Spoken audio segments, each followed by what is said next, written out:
Hablemos del shock. Es sin duda una de las emergencias más críticas en la clínica veterinaria, la vía final a la que conducen muchísimas enfermedades graves. En este análisis vamos a desglosar qué es exactamente y por qué entenderlo a fondo es absolutamente clave para salvar vidas. Para empezar a meternos en materia, vamos a plantear una pregunta. Ante las múltiples agresiones que pueden poner en jaque la vida de un animal, ¿cuál es esa vía final común a la que todas parecen conducir? Pues sí, la respuesta es el shock. Y es importantísimo que tengamos claro desde el principio que no estamos hablando de una enfermedad específica, sino de un estado de colapso cardiovascular generalizado. Si nos ponemos un poco más técnicos, el shock es un estado de hipoperfusión sistémica. Sé que suena un poco denso, pero en realidad es sencillo. Significa que la sangre no llega con suficiente fuerza a todo el cuerpo. Y claro, esto deja a los tejidos sin el oxígeno y los nutrientes que necesitan para funcionar. ¿Y si la cosa se alarga para sobrevivir? Vale, pero ¿qué puede provocar un colapso tan devastador? La verdad es que hay 4 desencadenantes principales que tenemos que conocer sí o sí. El primero, y también el más habitual, es el shock hipovolémico. El propio nombre ya nos da una pista enorme. Hipo significa poco y volémico se refiere al volumen.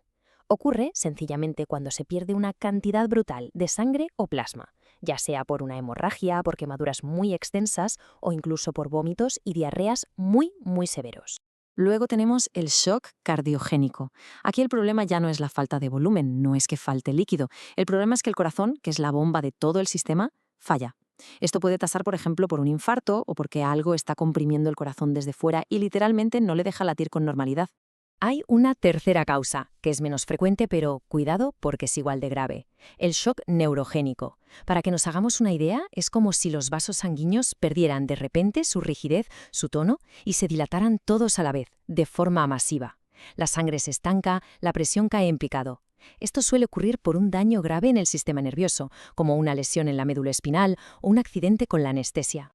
Y llegamos al cuarto, el shock séptico. Este lo causa una infección masiva que se descontrola y se extiende por todo el cuerpo. Por lo general, las culpables son unas bacterias, las gram negativas, que liberan unas toxinas potentísimas llamadas endotoxinas. Estas toxinas desatan un auténtico caos en todo el sistema circulatorio.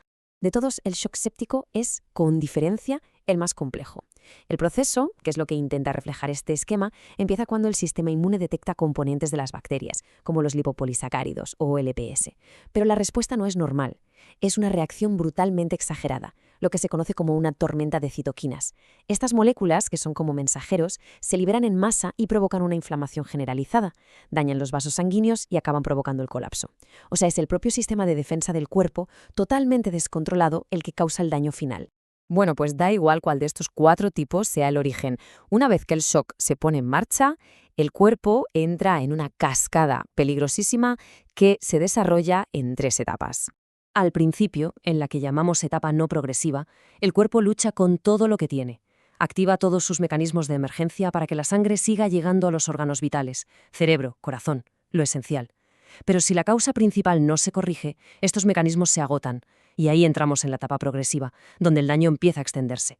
Si no se actúa rápido, se llega a la etapa irreversible, que es el temido punto de no retorno. Y es justo en ese momento, cuando todos esos mecanismos de compensación se agotan y la falta de oxígeno se hace general, ahí está el verdadero punto de inflexión. Es el instante en que la batalla por la supervivencia empieza, de verdad, a perderse.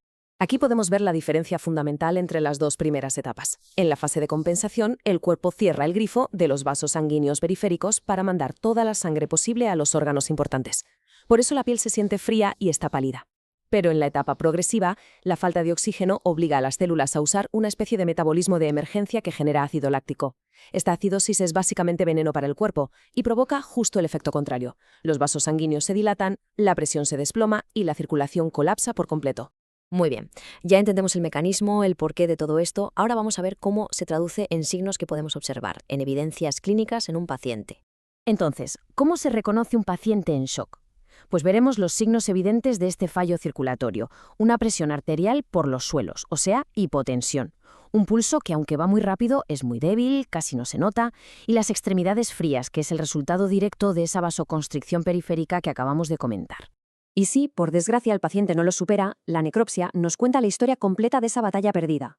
La evidencia está por todas partes. Los órganos están congestionados, con un color azulado por la falta de oxígeno, se ven pequeñas hemorragias como puntitos rojos en las mucosas y lo más grave, claro, es la muerte celular, la necrosis, en tejidos vitales como el cerebro, el corazón o los riñones. Y todo esto nos lleva a la reflexión final, a la conclusión más crítica de todo este proceso tan complejo. La pregunta del millón, la que todo profesional se hace ante un paciente así es, ¿en qué punto de esta cascada estamos exactamente?